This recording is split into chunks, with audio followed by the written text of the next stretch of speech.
Baik, Alda bisa di full screen.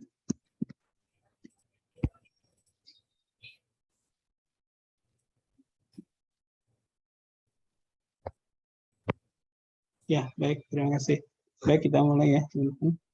Baik, Assalamualaikum warahmatullahi wabarakatuh. Selamat siang, teman-teman mahasiswa pasca SI yang saya banggakan. Oke, baik.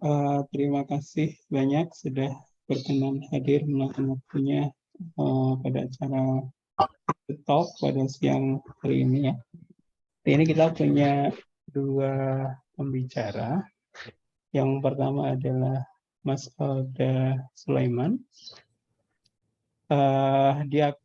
Alda akan mempresentasikan tentang algoritma Subusert Acceptance Simulated Annealing Heuristic untuk menyelesaikan permasalahan time tabling.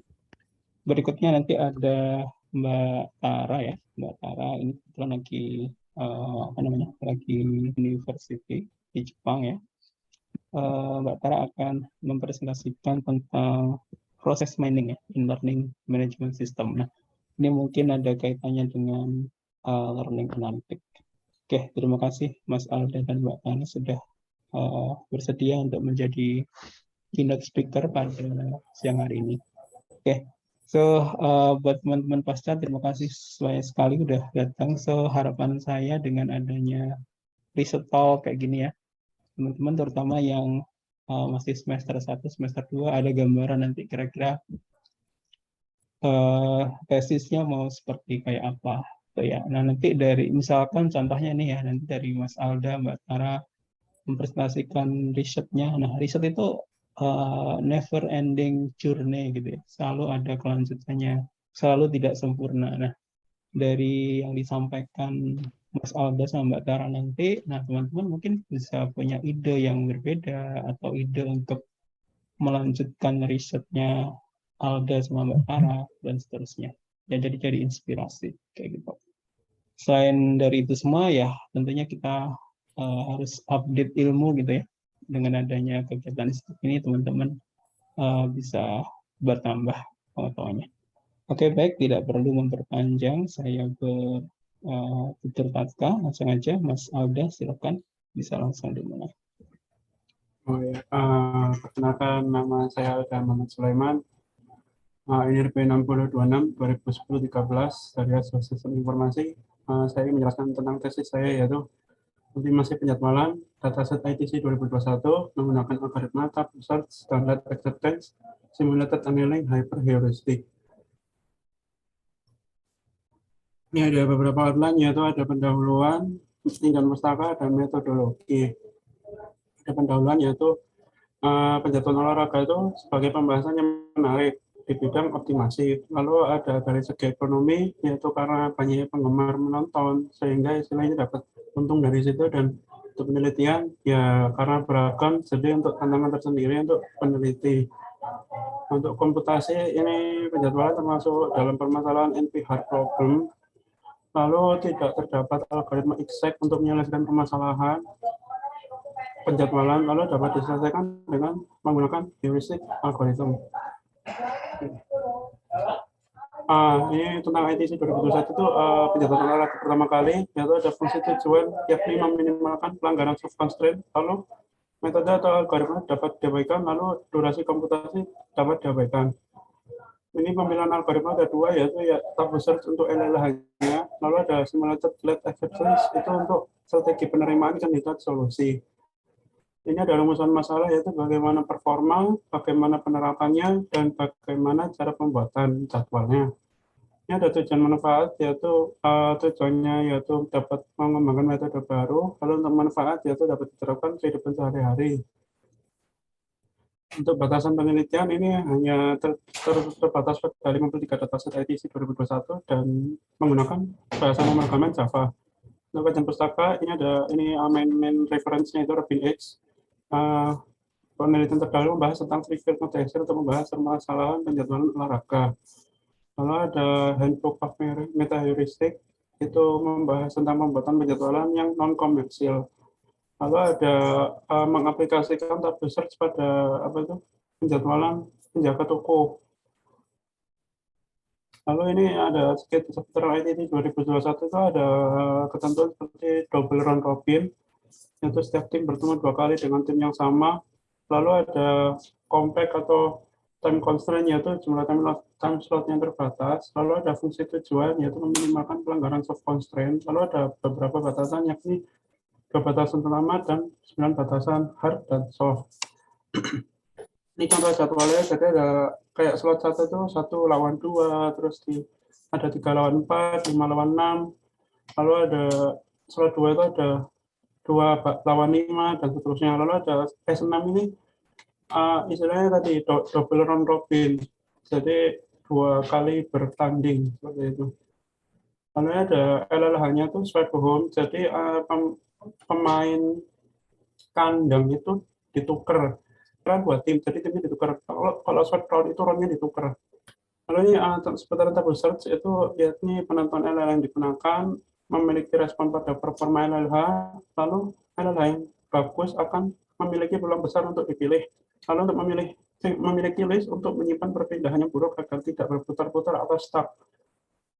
Method annealing yaitu modifier random design, dan kontrol parameternya itu temperatur. Ini ada sekilas specific code method annealing. Ada alat acceptance simulated annealing. Jadi kalau dari sebelumnya itu kalau temperaturnya udah dingin itu langsung ditolak. Tapi kalau ditambahkan ada LED itu jadi sekiranya ada apa itu ada ketentuan tertentu, jadi nggak serta menolak. Ada metodologi yaitu studi literatur, penelitian terdahulu, dasar teori, analisis, praproses, perancangan solusi awal, implementasi, dan analisis hasil. Studi literatur ini yaitu mempelajari teori-teori yang akan digunakan untuk membangun algoritma baru. Lalu ada pemahaman dataset, yaitu seperti format data, batasan, dan lain-lain. Lalu ada pemahaman model matematika, ini model matematikanya itu sudah ada, jadi cukup dipahami dan diaplikasikan ke algoritma.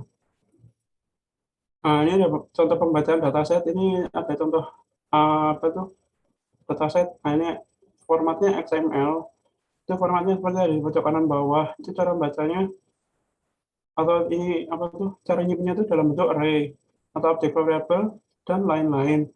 Hanya ada max 0, min 0, mode H, penalti 1, slot, teams, dan type. Lalu ada model dataset.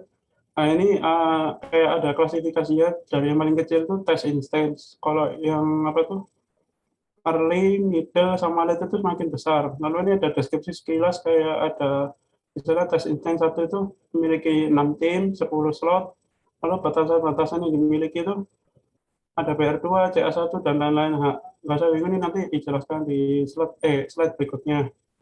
Lalu ada fungsi objektifnya yaitu seperti ini, PC sama dengan WC, NC, I sama dengan 1, dan D. Yang apa itu legendanya atau artinya beberapa, yaitu WC itu penalti atau weight, D itu total deviasi atau deviation. Total dari pelanggaran soft constraint itu yang di bawah, jadi C-nya pakai yang soft keterangannya. Lalu ini ada decision variable atau putus ya, ada XICS itu jika tim I dan C bertemu bernilai 1. Lalu U itu maksudnya semua tim, S itu time slot, T itu T subset dari U. Lalu ada BIS itu bernilai 1 apabila ada breaks pada time slot, dan IS itu bernilai 1 apabila tim I bermain home game atau bermain kandang pada time slot S.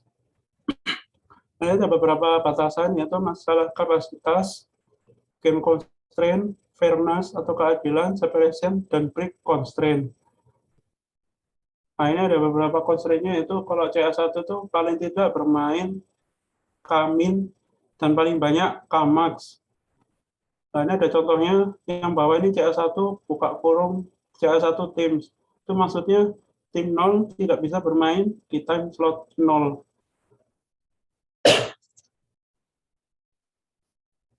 Lalu ada CA2 yaitu tim 1 bermain paling banyak max home game, away game tergantung ini ya, maksudnya H, A atau HA-nya.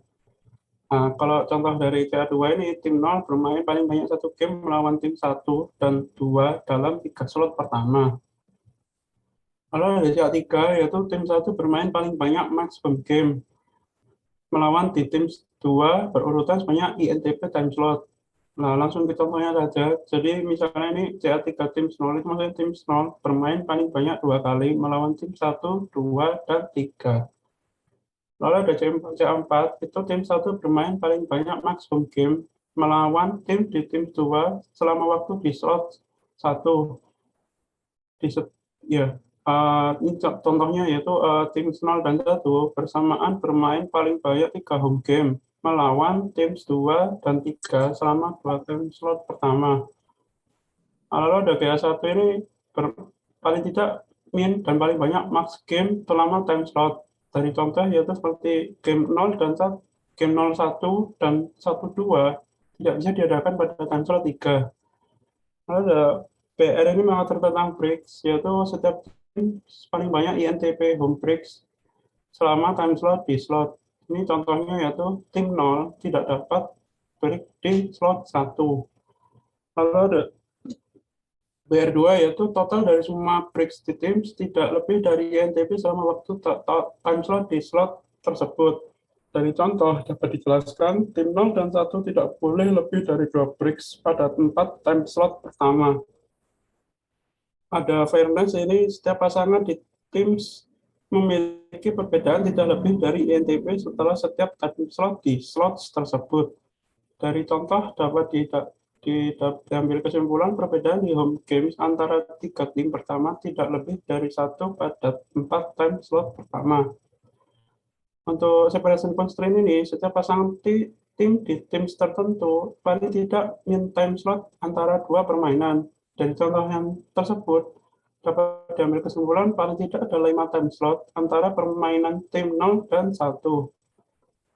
Lalu ini ada sumber data yaitu dari web ITC, ini ada cuplikannya yaitu digunakan format XML. XML ini dijadikan alasan karena hampir human readable, soalnya kayak ada bab, subbab, subbab gitu-gitu. Jadi lebih mudah dipahami dan tidak memerlukan program khusus. Nah, ini ada proses data yaitu dia dibaca dari file tadi XML disimpan ke array atau release. Array atau release itu tergantung, kayak kalau statis atau maksudnya jumlah tetap dipakai array aja, kalau dinamis baru pakai release. Lalu perancangan solusi awal yaitu menggunakan algoritma tabuh search. Lalu ada penggabungan algoritma yaitu algoritma tabuh search digabungkan dengan algoritma satunya. Lalu ada implementasi yaitu menggunakan let attempt test untuk mengoptimasi pelanggaran hard constraint sehingga visible atau layak. Lalu ada optimasi solusi awal yaitu menggunakan hill climbing untuk memilih LLH. Ini lalu ada analisis hasil ada pembahasan. Ini perangkat yang digunakan yaitu komputer dengan motherboard, penyimpanan, prosesor, dan RAM berikut. Lalu ada perangkat lunak yang digunakan yaitu dari sistem operasi, IDE-nya, Notepad, Microsoft Excel, Word, dan Jupyter Notebook. Lalu ada pemahaman dataset, ya ini ada 3 dataset dibagi dalam 4 paket, yaitu test, early, middle, dan late. Lalu untuk berdasarkan jumlah time slot itu dapat dikategorikan seperti kecil, sedang, dan besar. Lalu ada pembacaan dataset, ini menggunakan Sax Parser library dari Java, yaitu misalnya kalau max ini karena dia pasti angka jadi pakai integer, min juga pakai integer, kalau mode ini string. Lalu ada penalti, slot, dan tim sini rilis karena panjangnya berubah-ubah. Jadi ya menghindari out of bound. Lalu ada pembebasan base constraint yaitu semua permainan harus dijadwalkan dan tim harus paling banyak 1 pertandingan per slot waktu. Lalu untuk bebas constraint itu visible atau layak. Ini optimasi hard constraint itu ada yang dengan cara 1 per 1 dan langsung semua di total seperti itu. Usulannya itu ditambahkan lead acceptance, lalu perubahan mekanisme penerimaan kandidat solusi dibandingkan dengan beberapa iterasi sebelumnya, dan dimuat dalam fitness array. Desain algoritmanya itu ada fitness array yang indeksnya digunakan sebagai pembanding dan inisial temperatur. Ini ada eksperimen parameter, itu ada inisial temperatur atau nilai suhu awal, dan fitness array. Panjang fitness array berpengaruh pada banyak rate atau tidaknya peluang menerima solusi yang lebih buruk. Jadi kalau kepanjangan array-nya dia nerima yang lebih buruk terus, kalau kependekan dia nggak bisa nerima gitu. Lalu untuk parameter value itu ada initial temperatur yang bernilai 10 dan 100, lalu fitness array ini ada uji coba dengan nilai toleransi kurang lebih sebesar 5. Nah, ini kalau istilahnya digabung-gabungkan yang ini, misalnya kalau 5,10 itu berarti initial temperaturnya 5, fitnessnya inisial temperatur 10, fitnessnya 5. Lalu ada eksperimen atau penentuan instance. Jadi kayak dikategorikan, dijalankan dengan real timing. Parameter mana yang menyelesaikan waktu tercepat itu dibuat untuk parameter untuk diaplikasikan ke dataset yang lainnya.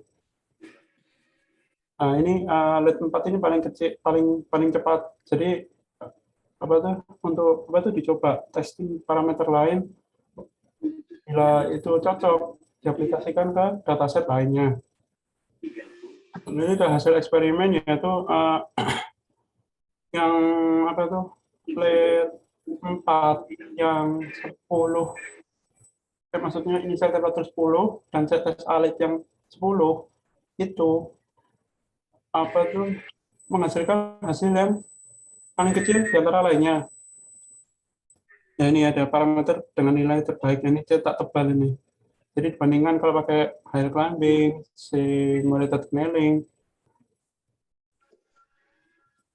dan SA LED atau simulated acceptance LED gitu. Analisis hasil yaitu ini dijalankan sebanyak 100.000 iterasi dan 10 kali perulangan. Terdapat 3 instansi yang nilai hasil optimasinya sama, yaitu tes 1 dan tes 3. Lalu 3 instansi ini ada yang hasilnya sama. Berarti ini terdapat pada lokal optima. Soalnya ada penurunan penalti, itu kalau 15 sebesar 90%. Ini ada perbandingannya, jadi solusi awalnya dia berapa, optimasi terbaiknya berapa, lalu dihitung penurunannya. Kalau penurunan paling kecil itu pada instance with 12 itu sebesar 15%. Lalu ada algoritma pembanding, yaitu hill climbing dan simulated annealing. Ini dimaksud lokal optima itu jadi dia terjebak pada bawah ini, jadi dia nggak mau menerima yang lebih baik. Ini hill climbing itu dia dipakai pembanding karena istilahnya dia basicnya dari pengerjaan ini. Seperti maksudnya hill climbing itu kan analoginya orang mendaki di gunung yang berkabut. Jadi kalau nemu yang udah paling rendah, kayak nggak mau naik ke atas karena nggak tahu di depan itu lebih baik atau lebih buruk. Kalau simulated tunneling ini dia berdasarkan pendinginan. Jadi kalau misalnya dalam kasus contoh dari maksudnya basic namanya simulated tunneling itu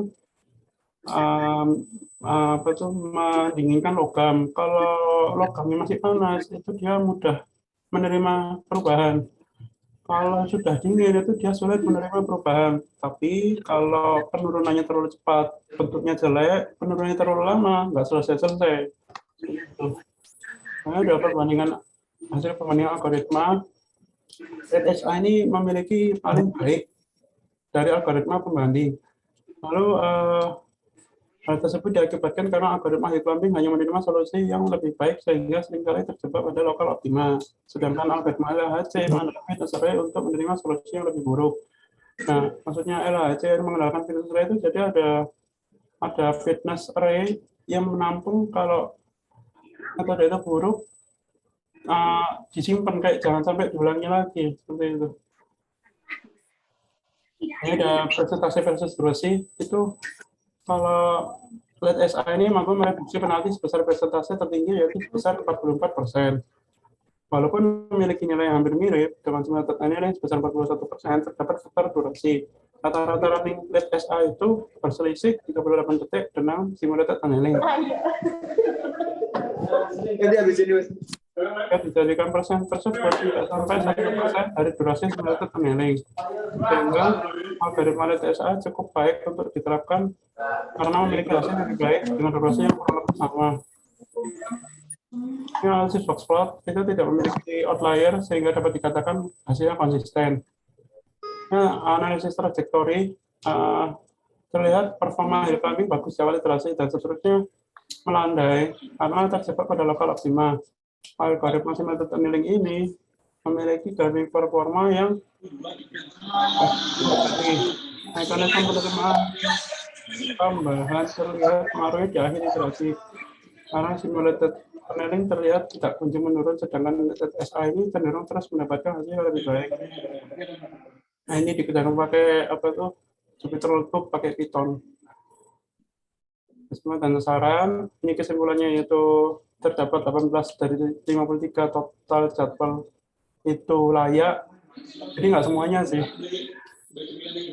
Nah, tadi ada yang terjebak lokal optima itu nggak kunjung visible. Lalu instance yang digunakan untuk parameter pemilih itu late 4 dan late 11. Lalu itu parameter terbaik yaitu fitness array dan initial temperature sebesar 10.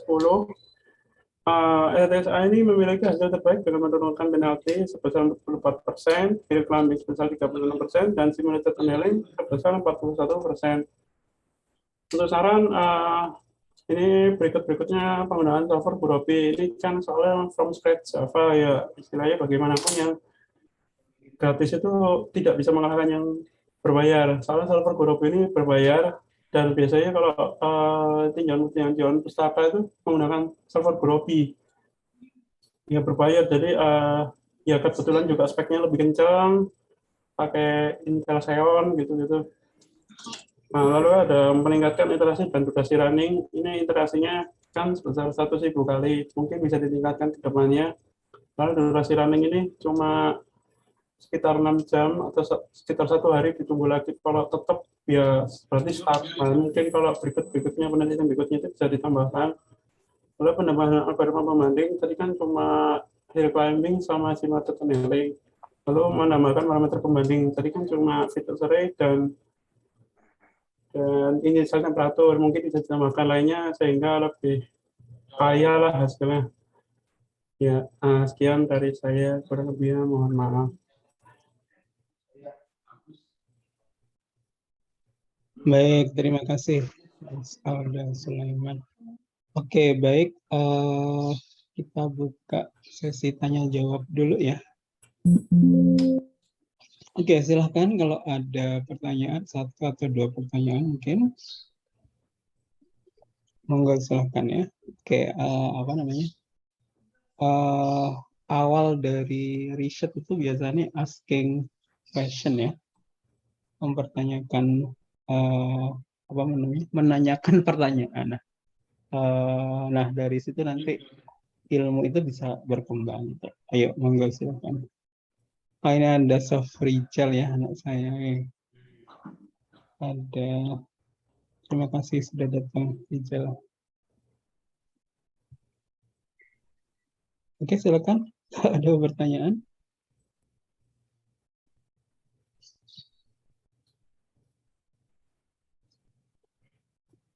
Oke, kalau nggak ada pertanyaan, saya yang tanya. Alda, kira-kira pengembangan ke depannya kayak gimana nih? Kan belum sempurna nih. Untuk penyempurnaan ke depannya seperti kayak gimana? Ini sih Dari segi kemungkinan algoritmanya misalkan. antara istilahnya dengan metode yang sama menggunakan data lain atau data yang real, kan ini data manipulatif atau data paper, atau datanya sama coba diaplikasikan ke algoritma lain sehingga dapat diketahui apa ya baik dan buruknya karakter algoritma masing-masing. Seperti itu, Pak. Oke. Kalau diterapkan di kasus di Indonesia misalkan kayak penjadwalan PON ya, akan olahraga nasional itu bisa nggak misalnya? Ah, kalau bisa enggaknya itu tergantung juga ini sih kompleksitas dan noise. Soalnya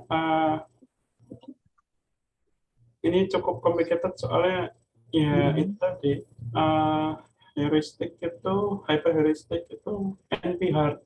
Jadi perlu benar-benar apa ya? Ya benar-benar istilahnya didesain untuk dimasukkan ke algoritma tersebut. Kayaknya kalau real agak sulit sih. Oke, Iya. oke baik. Baik, terima kasih Mas Ya, Alda. sama-sama Bapak. Ya, dari teman-teman yang lain mungkin. Oke, baik kalau tidak ada, kita lanjut ke speaker kedua ya. Silakan Mbak Tara bisa share screen. Siapa? Ya, terima kasih. Ini di Kumamoto Mas Yan ya, Tara. Iya, betul Pak, sedang di lab Nah, sekarang. jadi mantap.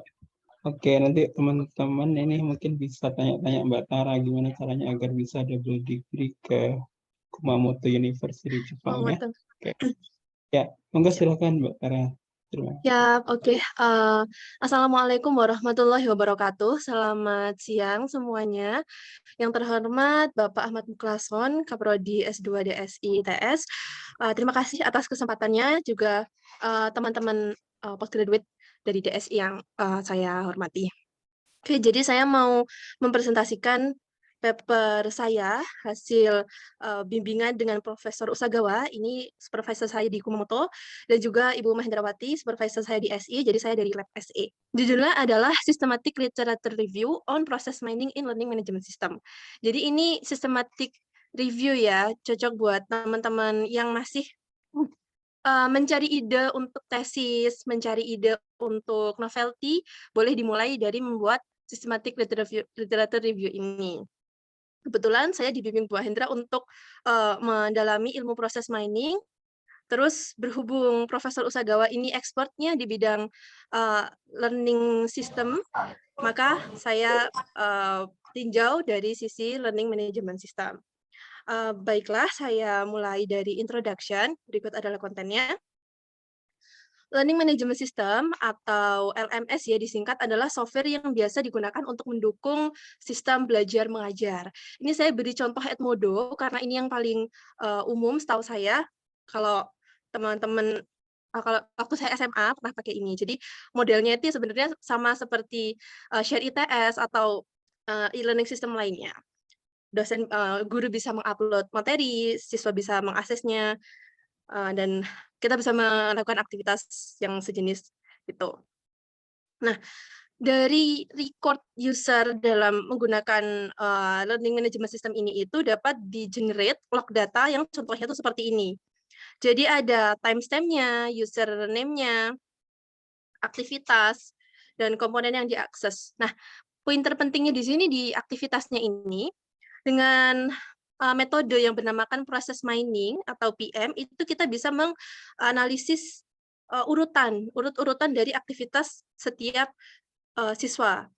Jadi apa itu proses mining? Mungkin masih banyak yang belum familiar. Jadi proses mining adalah metode yang bisa membuat model berdasarkan event log. Nah, proses mining di bidang education ini disebut educational process mining. Sebenarnya masih belum terlalu banyak yang mendalami PM di bidang edukasi ini, karena kalau mungkin teman-teman ada yang dari Lab SE tahu, itu pendidikan tuh agak sulit ya dimodelkan, karena case-nya itu apa gitu, banyak yang bingung. Ini mungkin teman-teman yang SE lebih familiar. Jadi ini adalah contoh model yang dihasilkan ya dari proses mining ini. Di sebelah kanan ini, sebentar, nah ini contoh aktivitasnya ya, ada urutannya dari ini kebetulan pemodelan dari aktivitas mengakses kuis ya. Ada urutan aktivitasnya, juga ada seberapa banyak aktivitas itu berurutan atau dilakukan, seperti itu. Nah, kenapa kok proses mining itu bisa diterapkan atau penting di dunia LMS ini karena bisa ditinjau dari 3 proses mining tahap. Yang pertama untuk discovery, untuk membuat model seperti ini. Dan yang kedua setelah discovery bisa dicek conformance checking, kesesuaiannya terhadap kalau pendidikan ini konteksnya berarti course design. Bisa disesuaikan apakah murid-murid ini itu sudah melakukan aktivitas yang sesuai dengan urutan pada course design. Dan yang terakhir, ketika perbandingan itu sudah dilakukan, bisa menjadi evaluasi untuk improvement improvement. Jadi misalnya ada aktivitas yang anomali atau sering terjadi tapi tidak terdokumentasi pada course design. Nah, itu bisa jadikan improvement ke course design-nya. Kenapa kok ada aktivitas ini begitu ya. Lalu Systematic review sejenis telah banyak meng-highlight kegunaan PM di bidang LMS dan juga isu-isu penting untuk masa depan. Nah, tapi belum ada yang membandingkan dari sisi learning design dan actual process execution. Jadi desainnya sama atau proses yang terjadi itu belum ada yang meninjau dari situ. Nah, maka dari itu, penelitian ini atau systematic review ini bertujuan mempresentasikan state of the art dari PM in LMS yang berhubungan dengan perbedaan antara learning design dan actual design atau ya actual activity-nya gitu ya. Nah, untuk mencapai ini ada 2 research question. Yang pertama, apa saja karakteristik yang apa saja karakteristik riset yang mengaplikasikan teknik PM di LMS. Yang kedua, aspek LMS apa saja yang sangat-sangat terkait ya, heavily related terhadap deviasi antara eksekusi antara learning design dan actual execution. Tuh, jadi yang pertama karakteristik risetnya dan yang kedua aspek learning apa gitu ya yang berkaitan dengan perbedaan ini. Nah, sebagai metodologinya, ini ada 5. Nah, metodologi ini bisa teman-teman rekam ya. Kalau misalnya mau bikin penelitian systematic review seperti yang saya presentasikan ini, umum kok ini. Saya dapat ini dari ini, paper namanya dari Kitchenham, itu propose 5 langkah ini. Jadi yang pertama define the question dulu, ini ya. Lalu langkah keduanya mencari papernya. Yang pertama setelah ketemu research question, kita menentukan keywords terkait ya. Saya menggunakan 5 keyword ini, lalu menentukan jurnal database. Nah, ini yang butuh bimbingan dari Bapak Ibu dosen, karena beliau-beliau yang lebih pengalaman ya untuk tahu paper database mana yang memuat paper yang mau kita cari. Lalu kita mendefine inclusion dan exclusion kriteria, atau kriteria apa aja yang mau digunakan untuk menemukan paper-paper ini. Ya. Jadi pertama saya menemukan 52 artikel, terus filter out hingga dapat 20 artikel. Selanjutnya, ini untuk kriteria yang saya gunakan, saya melibatkan paper yang menggunakan bahasa Inggris, dipublish sekitar waktu ini, mention keyword, dan berasal dari database ini. Lalu saya mengexclude paper yang hanya mention keywords, tapi tanpa menjelaskan lebih lanjut gitu ya. Juga literatur selain artikel.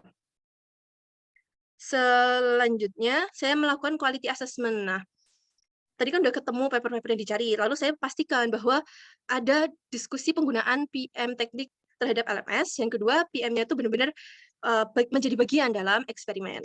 Yang terakhir adalah synthesize. Nah, pertama saya menentukan informasi apa yang mau dicari.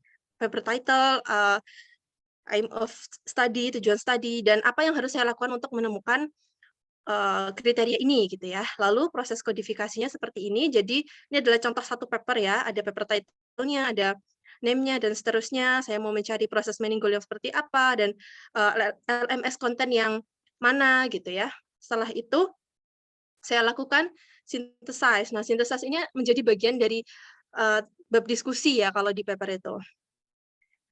Paper yang saya review ini tersebar telah dipublikasikan yang paling banyak itu di 2018 dan paling banyak diambil dari Emerald.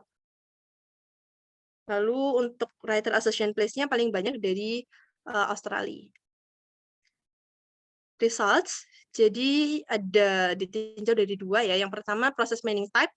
Lebih banyak ternyata paper yang mendiscovery ya, atau memodelkan proses gitu tanpa dilakukan conformance checking. Tapi ada juga paper yang melakukan conformance checking. Untuk tools-nya, nah jadi dalam membuat visualisasi proses itu bisa yang paling banyak itu menggunakan Disco. Untuk paper yang discovery itu sudah ada yang mengevaluasi implementasi learning strategies dan juga memprediksi student performance.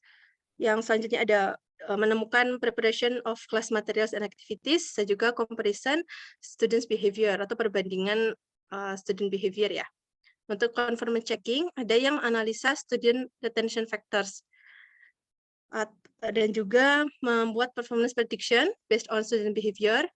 Dan yang terakhir juga ada yang comparing student behavior. Nah, diskusi yang pertama ini ditinjau dari research objectives. Jadi ada ini adalah 6 tujuan yang saya kategorikan dari tujuan-tujuan paper yang sudah saya kodifikasi. Yang pertama saya tinjau dari PM Teknik Research Literature Review atau review sejenis ya. Dari sana kami dapat simpulkan bahwa penggunaan teknik, tools, dan algoritma memiliki peran yang penting dalam mengimprove learning process. Dan juga yang kedua, educators dan institusi terkait harus mensupport data-driven culture untuk membuat instructional decision. Dan yang terakhir, untuk dapat mendukung lebih banyak lagi penelitian di bidang ini, harus ada lebih banyak lagi EDM supporting tools yang dapat dengan mudah digunakan. EDM ini Educational Data Mining. Terus yang selanjutnya adalah PM teknik dapat digunakan untuk menentukan, ini ada 6, current proses saat ini, terus aktivitas proses model, durasi setiap case, number of activities yang terjadi, dan juga resource apa saja yang terlibat. Dan nggak cuma dari LMS ya, ada juga untuk mendapatkan dataset terkait ini tuh bisa dari MOOC atau Intelligent Tutoring System dan juga Adaptive Hypermedia Systems. Lalu ada tujuan yang selanjutnya, ini ada 3 yang paling banyak. Yang pertama comparison student behavior, itu ada beberapa behavior yang ditemukan. Yang pertama subject taking path, pengambilan mata kuliah. Yang kedua, self-regulated learning atau belajar mandiri. Yang ketiga, identifikasi kolaborasi. Terus juga ada paper yang meneliti tentang perbandingan predikat mahasiswa yang successful dan tidak. Dan yang terakhir ada paper yang meneliti quiz-taking behavior. Lalu untuk yang kedua ada performance prediction based on student behavior. Nah, di sini menemukan gitu bahwa adanya korelasi antara frekuensi dari student activities dan juga sequence. Di frekuensi itu banyaknya, sequence itu urutannya ya. Korelasinya apa? Bahwa student dengan higher score itu memiliki higher activity frekuensi dan juga lebih sedikit aktivitas yang di-skip. Seperti itu. Nah, untuk yang terakhir ada learning strategy evaluation. Nah, ini ada hasil yang pertama, ini tentang ini tentang self-regulated learning, mohon maaf. Ini tentang belajar mandiri, itu ada 2 insight ya. Yang pertama, instructional design, bahwa student yang mengikuti instructional design itu ternyata memiliki knowledge yang lebih tinggi. Dan juga adanya instructional design ini itu dapat memaintain interaksi, durasi interaksi learner. Dan yang terakhir, memberikan impact yang positif terhadap interest-nya student itu terhadap mata kuliah yang sedang diambil itu. Dan terakhir, dan yang selanjutnya ada time management. Student dengan time management taktik tertentu, itu significantly related ke academic performance-nya gitu. Jadi penting ya untuk memiliki taktik dalam belajar. Itu tadi diskusi. Sampailah kita di conclusion. Paper ini telah berhasil untuk mencapai tujuannya dalam present state of the art of process mining dalam LMS yang berhubungan dengan deviation atau perbedaan between learning design dan actual design. Dan untuk menjawab research question yang pertama, research karakteristik apa yang ditemukan dalam paper yang implementasikan PM, itu PM type yang paling banyak digunakan ada discovery type. Yang kedua, tools yang paling populer adalah Disco. Untuk menjawab research question yang kedua, bahwa aspek LMS yang paling relate sama deviation between learning design dan actual execution itu adalah student behavior. Nah, lalu kami simpulkan bahwa ada 3 perspektif dalam meninjau student behavior ini, yaitu yang pertama dari perbandingan antar behavior, yang kedua performance prediction, dan yang ketiga adalah evaluasi learning strategy. Yang terakhir adalah limitation dan future work. Nah ini, limitation-nya adalah untuk literature review ini itu masih belum meng-highlight limitation dari riset-riset yang sudah ada sebelumnya. Nah, maka dari itu future work dapat meninjau sisi limitasi ini untuk memberikan projection ya terhadap tren riset dalam bidang ini di masa mendatang. That's all. Thank you for your attention. Terima kasih. Oke, baik. Terima kasih banyak Mbak Tara. Oke, sangat menarik ya, Sama-sama, karena literatur review, jadi banyak banget yang tadi ya, finding sebelumnya. Oke, mungkin dari teman-teman ada pertanyaan? Monggo, silahkan. Iya, Nah, ini sudah ada ada Pak. pertanyaan. Silakan dari Mbak Rispa. Silakan open mic langsung. Oh iya, perkenalkan saya Puspa dari semester 2. Saya mau tanya ke Mbak Tara, kebetulan kan saya juga ngambil systematic literature review kan untuk proposal saya. Sebenarnya saya memiliki beberapa kendala sih. Yang pertama itu ketika menentukan keyword-nya. Nah, kadang ketika mencari itu kadang nemu yang pas, paper yang pas atau yang nggak pas. Mungkin ada tipsnya nggak buat untuk teman-teman juga di sini, gimana caranya untuk mencari paper yang sesuai dengan tujuan dari systematic literature review. Kemudian yang kedua, ada nggak sih batas minimal ketika kita mau membuat systematic review? Maksudnya minimal jumlah dari paper yang di-review. Oke, pertanyaan terakhir tadi kan ada kalau nggak salah step codation atau apa ya Mbak ya? Tuh. State of the art. Yang ada tabel-tabelnya. Sebentar. Kodifikasi. Oh iya benar itu. Misalkan kan kita udah menentukan ya di kodifikasi itu beberapa istilahnya atribut ya yang untuk mengidentifikasi si jurnal atau paper itu. Nah misalnya ada paper yang memang dia udah termasuk syarat inclusion atau exclusion yang kita udah tentukan, tapi tidak menyantumkan misalkan satu atribut atau 2 atribut yang udah ditentukan itu. Iya. Oke. Baik, terima kasih. Sama-sama. Ini bagaimana Pak Muklason, langsung dijawab atau ditampung Ya, dulu? langsung dijawab aja. Ya, baiklah. Oke, siap. Saya contohkan buat yang cara cari keywords. Sebentar.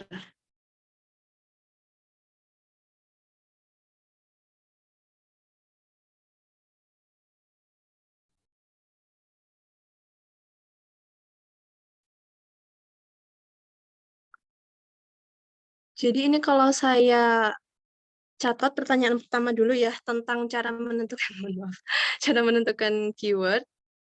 Itu tuh bisa mulai dari pertama jelas tanya dulu ya ke dosen pembimbingnya. Itu advice banget apakah ini udah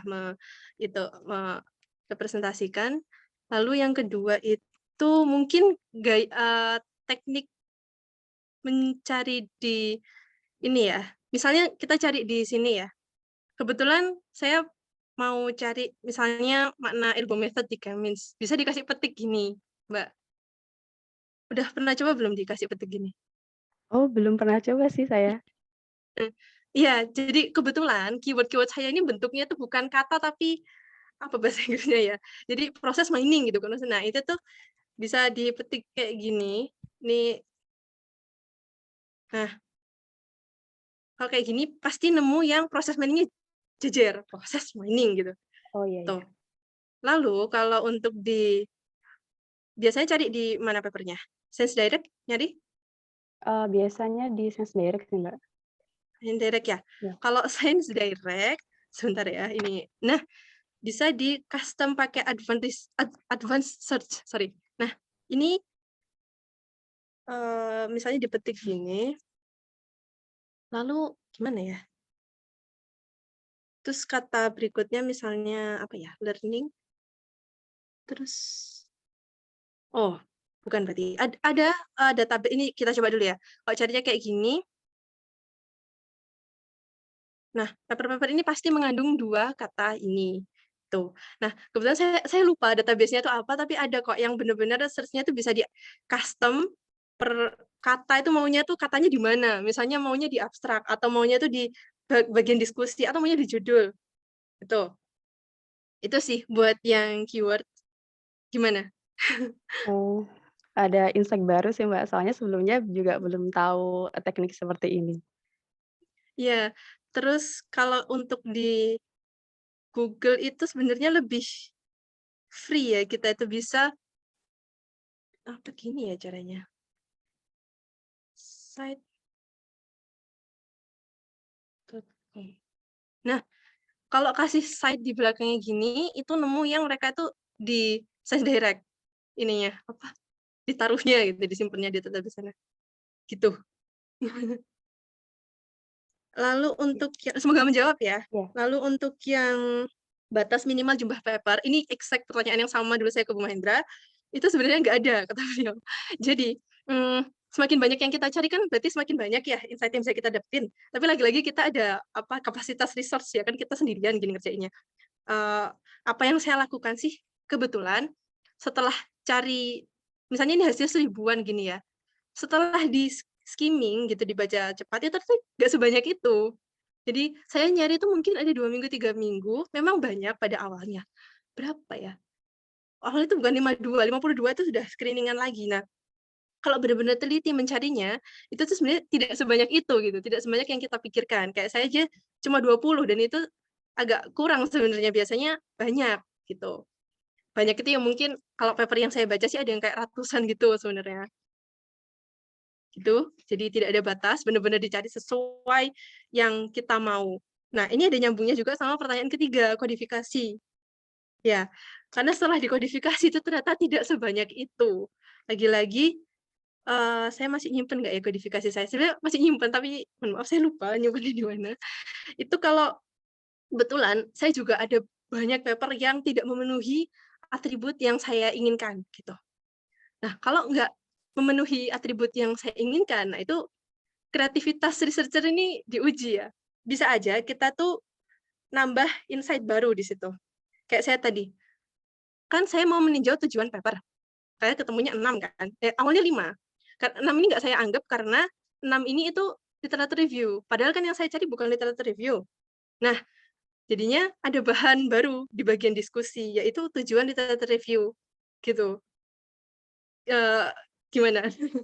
Jadi nggak apa-apa yang nggak memenuhi itu. Nah, yang nggak memenuhi ini itu dipikir gimana ya caranya biar bisa jadi konten di paper kita. Karena kan eman, masa saya udah 20 terus dikurangi 6, 14 dong. Kan kurang. Nah, itu sih mungkin jawaban saya, Mbak Puspa. Oh iya, terima kasih jawabannya dari Mbak, Tara. Jujur ini menambah insight sih karena, yang saya cari itu biasanya kadang nggak sesuai sama, atribut yang sudah ditentukan tadi gitu. Terima Iya, kasih. banyak memang yang seperti itu. Iya, sama-sama.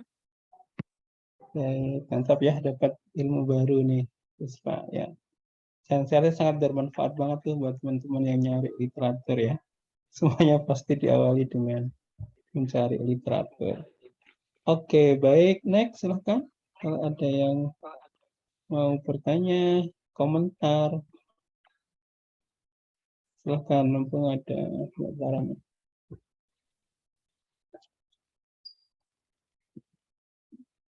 Oke, mungkin Tara bisa cerita dikit gimana pengalaman riset di Kumamoto, di labnya Prof. Iya, Isagawa.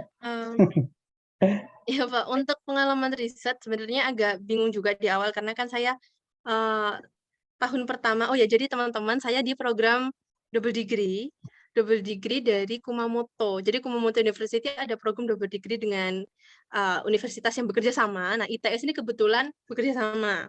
Jadi saya propose ke Profesor Usagawa tadi yang saya kenalkan untuk menempuh program ini dengan tahun pertamanya itu di SI, ITS, dan tahun keduanya di Kumamoto University. Nah, jadi sekarang saya di tahun kedua. Lagi nyiapin eksperimen juga ini, Pak.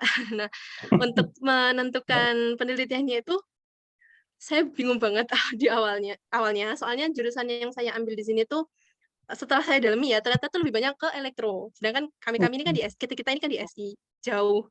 Nah, maka dari itu ya advice dari Bu Mahendra juga, saya ambil yang dekat ke data mining, karena kalau data mining kan luas sekali teman-teman ya.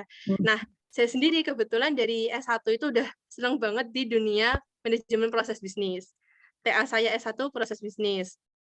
Makanya advice dari Bu Mahendra tuh buat ngambil yang proses mining aja gitu. Nah, saya dalemin itu proses mining. Lalu kebetulan juga di lab ini saya ketemu sama mahasiswanya Bu Mahendra juga, S2-nya di S1 S2 di SI, itu kebetulan masnya mempelajari proses mining juga.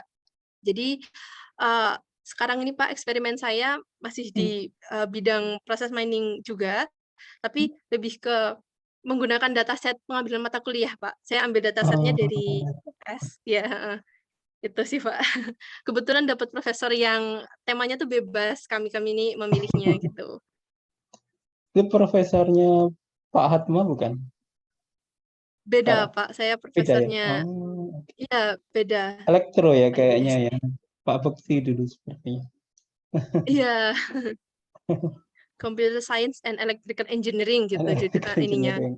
Oke. Mirip sama FTIC, Iya. Informatika Engineering. Oke. Baik, terima kasih Mbak Tara. Oke. Silakan teman-teman kalau ada Iya, yang mau sama-sama tanya Pak. mungkin gimana caranya approach profesornya kayak gitu. Iya, Silakan. boleh sih teman-teman. Mungkin kalau sekarang masih belum kepikiran bisa kontak saya. Kayaknya udah naruh nomor WA nih. Oh iya, Kalau bisa di sini share. kebetulan Ya. ya kontaknya pakai email teman-teman sama dosennya. Jadi email saya juga cukup aktif, WA juga aktif gitu. Ini mungkin teman-teman yang ingin belajar studi di luar negeri atau mau sharing, konsultasi. Ya semoga saya membantu sih. Oke, Oh terus ini iya, Sarah mau kalau lanjut S3 ke gimana, Sarah? Mau lanjut juga? S3 mau istirahat dulu Pak. Langsung Double PhD? degree, load-nya double juga Pak. Oke. Saya mau titip pesan boleh nggak Pak? Ya, silakan. Ada ini, kebetulan banget ini tanggal 13 Agustus besok. Ya masih berapa lagi sih, itu Persatuan Pelajar Indonesia di Universitas saya, Kumamoto, itu ngadakan sharing beasiswa. Jadi mungkin teman-teman yang tertarik bisa gabung. Tapi gabungnya gimana ya promosinya? Ya Ya, nggak apa nanti nanti mungkin linknya IG saya. dikirim di grup aja, Sarah. Oh iya benar, ya nanti Di grup linknya ya, saya. oke. Soalnya kalau studi di luar negeri itu memang diawali dengan ada yang mengawalinya mandiri. Kalau saya mandiri daftar dulu baru dapat beasiswa, tapi jauh lebih banyak yang mengawali dari daftar beasiswanya dulu. Kalau di Jepang budayanya gitu, saya kurang tahu di budaya yang lain. Gitu. Baik, Montenun, Mbak Tara. Oke. Baik, kalau tidak ada pertanyaan nanti bisa ditanyakan ke Mas Alda sama Mbak Tara via email ya. Oke, baik. So, terima kasih banyak atas sharingnya Mbak Tara, Mas Alda. Mudah-mudahan jadi ilmu yang bermanfaat ya buat kita semuanya. Oke, so dengan demikian saya sudah cara kita hari ini pas 1 jam ya. Kita ketemu lagi di Research Talk berikutnya. Nanti hopefully ada pembicara dari luar ya. Kami sedang mengagendakan ke depan, tunggu aja nanti. Ini awal aja ya. Baru 2 kali, lokal dulu, nanti berikutnya kita undang speaker-speaker dari kampus luar. Oke, terima kasih banyak teman-teman semuanya. Saya akhiri, wassalamualaikum warahmatullahi wabarakatuh. Oke, good luck buat Tara ya. Waalaikumsalam warahmatullahi Chance-nya. wabarakatuh.